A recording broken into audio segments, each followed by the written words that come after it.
Sir చూస్తే ఇప్పుడు భార్యాభర్తల మధ్య వివాదం చెలరేగి వేరువేరుగా నివాసం ఉంటుంటే కూడా మెయింటెనెన్స్ కోసం కేసు వేసుకోవచ్చా? అలాగనే ఉద్యోగం చేస్తున్న భార్య ఆమె కూడా మెయింటెనెన్స్ వేసుకోవడానికి ఛాన్స్ ఉందండి. చట్టం లేదండి ఏం చెప్తున్నదంటే దీనికి రిలీజియన్ హిందువుల ముస్లింల లేదా ఇంకా ఇతర మతస్థులు కాకుండా సిఆర్పిసి ప్రకారం ఓల్డ్ సిఆర్పిసి ప్రకారం సెక్షన్ 125 ప్రకారం చట్టం ఒక బాధ్యత భర్త మీదనే పెట్టేసిందండి.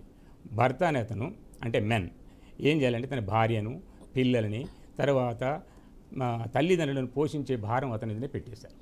కనుక ఒకవేళ భార్యాభర్తలు విడిపోయి లేదా పిల్లలు కూడా విడిపోయి ఉంటే ఈ భార్య తన పోషణార్థం కోసం ఈ భర్త మీద మెయింటెనెన్స్ కేసు ఒకటి కోర్టులో అంటే అక్కడ సంబంధిత మెట్రోపాలిటన్ మేజిస్ట్రేట్ కోర్టు ఉంటుంది సిటీలో అయితే, లేదంటే జేఎఫ్సీఎం అని చెప్పేసి డిస్టిక్లలో ఉంటారండి.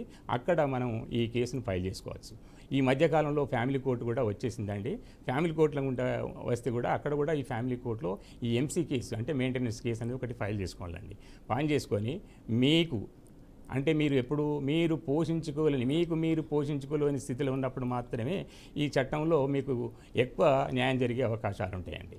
అయితే ఒక్క విషయం ఇప్పుడు మీరు అడిగిన దానికి విషయం ఏంటంటే ఒకసారి భార్య ఏదైనా ఉద్యోగం చేస్తుంది అనుకోండి, ఉద్యోగం చేసిన తనకు తాను పోషించుకోలేని స్థితిలో జీవితం కనుక అంటే ఆమెకు వచ్చేస్తే మాత్రం ఆ విషయంలో కూడా కోర్టు వారు మొత్తం విచారించేసి ఆమెకు వచ్చే ఇన్కమ్ ఎంత, భర్తకు వచ్చే ఇన్కమ్ ఎంత, వీరెంటిని విచారించేసి నిజానికి ఈ భార్యకి ఎంతైతే అవసరం ఉంటుంది నెల పోషణార్థం అని విచారించిన తర్వాతే అన్ని సాక్ష్యాధారాలు పరిశీలించిన తర్వాత తగినంత ఈ మెయింటెనెన్స్ నెలవారీగా ఇవ్వడానికి కోసం ఒక ఆర్డర్ పాస్ చేయడం జరుగుతుందండి.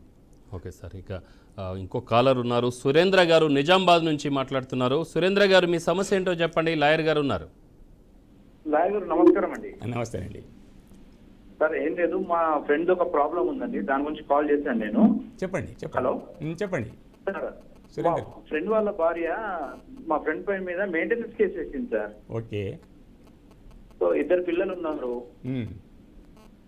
మా ఫ్రెండ్ ఏమో ఆర్టీసీ కండక్టర్. ఓకే. సో దీనికి పరిష్కారం ఎట్లా సార్?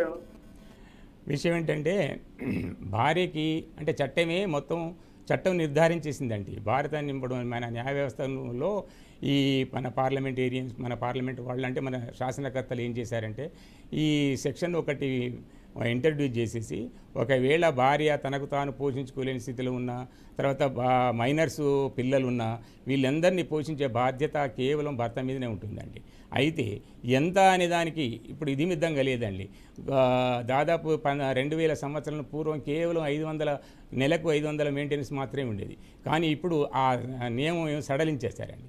సడలించేసి ఏం చేశారంటే భర్త యొక్క ఆదాయం తీసేసుకొని తర్వాత భార్య కూడా ఎంతైతే అవసరం ఉంటుందో ఈ రెండింటిని బేరీ చేసుకొని కోర్టు వారు ఈ ఆర్డర్ను మెయింటెనెన్స్ ఆర్డర్ నెలవారికి ఇంత ఇవ్వాల్సి ఉంటుందని చెప్పేసి భర్తకు వ్యతిరేకంగా ఈ ఆర్డర్ను ఇవ్వచ్చండి. తర్వాత ఆ ఆర్డర్ను అమలు చేసుకోవడానికి కోసం భార్య తర్వాత మళ్ళీ ఇంకొక పిటిషన్ అదే కోర్టులో వేసేసుకొని ఈ భరణం పొందవచ్చండి. అయితే ఇప్పుడు ఇది ఎంత కాలంలో డిస్పోజ్ ఆఫ్ అవుతుందంటే మీరు ఎంత త్వరితగతిన కోర్టులో రెగ్యులర్గా అటెండ్ అయ్యి మీ యొక్క బాధలను చెప్పేస్తే అది పరిష్కారం దొరుకుతుందండి. ఇంకొక విషయం, ఒకవేళ భార్య వెంటనే ఎందుకంటే ఇప్పుడు నెలవారీ అది మెయింటెనెన్స్ కదండి, కాబట్టి భార్య ఏం చేస్తుంది అంటే ఒక ఇంటీరియం ఆర్డర్ కోసం కూడా మెయిన్ కేసు వేసి దానిలో ఇంటీరియం ఆర్డర్ కోసం కూడా మాకు ఇంత ఇవ్వండి అని చెప్పి ఉదాహరణకి నెలకు నాకు 10,000 ఇవ్వండి, మా 2 పిల్లలు కలిసి ఒక 10,000 ఇవ్వండి, మొత్తంగా 20,000 ఇవ్వండి అని చెప్పింది అనుకోండి. దానిలో ఆవిడ ఒక 15,000 నాకు నెలవారీ ఇంటీరియం ఆర్డర్ ఇవ్వండి అని చెప్పేసి కూడా కోర్టు వారిని అడగవచ్చండి. కోర్టు వారు దాన్ని విచారించేసి శాంక్షన్ చేస్తారు. అయితే ఏది ఏమైనా భర్త ఖచ్చితంగా ఎంతో కొంత మెయింటెనెన్స్ ఒకవేళ ఆయన కండక్టర్ పని చేస్తూ ఉంటే అతనికి తక్కువ జీతం రావచ్చుండొచ్చు. కానీ ఇతర ఓనర్లు ఉన్నాయి అనుకోండి, ఉదాహరణకి ఆయనకైనా ఇల్లు ఉన్నాయి, కిరాయికి వస్తాయి, ఆస్తులు వ్యవసాయ భూమి ఉన్నది, ఇంకా వెనక వస్తుంది, ఇవన్నీ కూడా క్యాలిక్యులేట్ చేసి ఆ తర్వాతనే వీళ్లకు ఈ మెయింటెనెన్స్ భార్యకు ఇవ్వడం జరుగుతుందండి. దాన్ని మనం ప్రధానంగా ఇప్పుడు మీరు కండక్టర్ అంటారు కాబట్టి మీ పే స్లిప్స్ అవన్నీ వగైరా కోర్టు వారి ముందు పెట్టేసి నాకు నెలకు ఇంతే వస్తున్నది, ఇంతకంటే నేను ఎక్కువ ఇవ్వలేము, మా భార్యనేమో నాకు నెలకు 30,000 40,000 అడుగుతూ ఉన్నది, ఇది నా కెపాసిటీ కంటే ఎక్కువైందని చెప్పేసి మీరు కనుక కోర్టు వారు మీ లాయర్ ద్వారా చెప్పించుకోగలిగితే దాన్ని విచారించి తగినంత న్యాయం చేస్తుందండి. Right sir. ఇప్పుడు ఇంకొక కాలర్ ఉన్నారు. ఎండి అహ్మద్ గారు కొడంగల్ నుంచి, మహబూబ్ నగర్ జిల్లా కొడంగల్ నుంచి ఫోన్ చేస్తున్నారు. అహ్మద్ గారు చెప్పండి, మీ సమస్య ఏంటి? సార్ కొడంగల్ కదా sir, Raipur Warangal sir. Sorry, Warangal నుంచి. అవును చెప్పండి అహ్మద్ గారు, చెప్పండి. సార్, కొంచెం సమస్య పెద్దది సార్, టైం ఇస్తారు కదా. కొద్దిగా షార్ట్గా చెప్పండి. షార్ట్గా చెప్పండి. ప్రోగ్రామ్ షార్ట్గా చెప్పండి. చాలా మంది ఉన్నారు కదా. సార్ ఇది ఏంటంటే, ఇది మా తాత ఆస్తి సార్, ల్యాండ్ మా ఫాదర్ కి ఇచ్చాడు సార్. కొంచెం ఓకే. ఒక 24 acres ఒకటే బిట్టు ఒకటే కాదు సార్. ఓకే. అయితే ఇది ఇంత ఉన్నా కూడా మాకు, మేము చిన్న పిల్లలప్పుడు మాకు తెలియక మేము చిన్న పూర్లో బతికాము. నాకు కొంచెం తెలివి వచ్చినాక అదో ఏదో కొంచెం అటో ఇటో కొంచెం సర్వే నెంబర్ పట్టుకున్నాం సార్.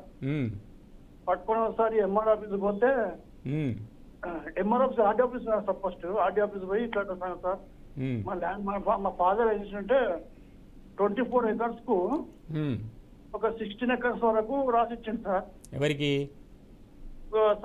అదే సార్ మా ఊళ్ళో రైతులకు కొంచెం వాళ్ళకు ఎక్కువ శాతం కమ్మల దగ్గర ఉంది సార్. కమ్మలు మా ఊరికి బతకొచ్చిండ్రు. ఓకే. ఇంకా 8 ఎకరాలు మిగిలి ఉంటుంది అక్కడ.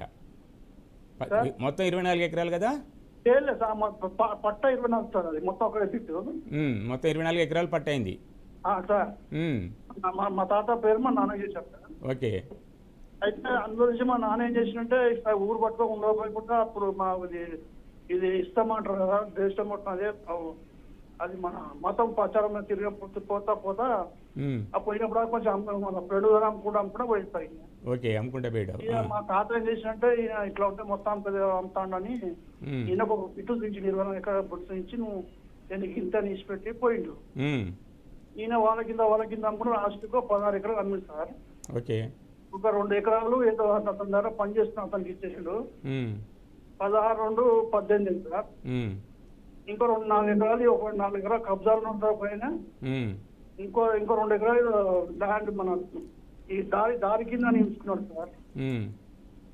అది ఒకసారి నేను మన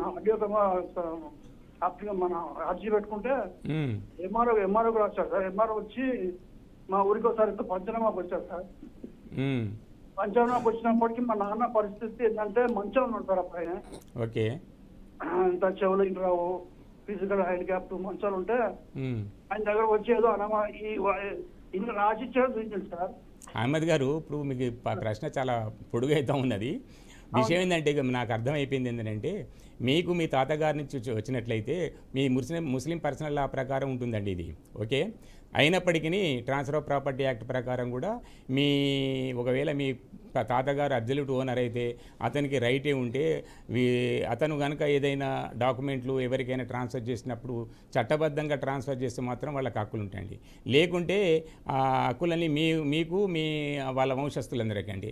మీకు ముస్లిం పర్సనల్ లాలో కొద్దిగా డిఫరెంట్ ఉంటుందండి. హిందూ పర్సనల్ సక్సెషన్ యాక్ట్ ప్రకారం ముస్లిమ్స్ దానికి సంబంధించి కొద్దిగా డిఫరెన్స్ ఉంటుంది. దాని ప్రకారం మాత్రం మీకు హక్కులు వచ్చేస్తాయి. కాబట్టి ఇవన్నీ మీరు ఒకసారి మీ సంబంధిత దగ్గర ఉన్న అడ్వకేట్ దగ్గరికి పోయి ఈ డాక్యుమెంట్లన్నీ షో చేసేసి ఆ తర్వాత మీకు ఏమైనా హక్కులు ఉంటే వాటిని మీరు తగినంత పరిష్కారం పొందవచ్చండి. Right sir.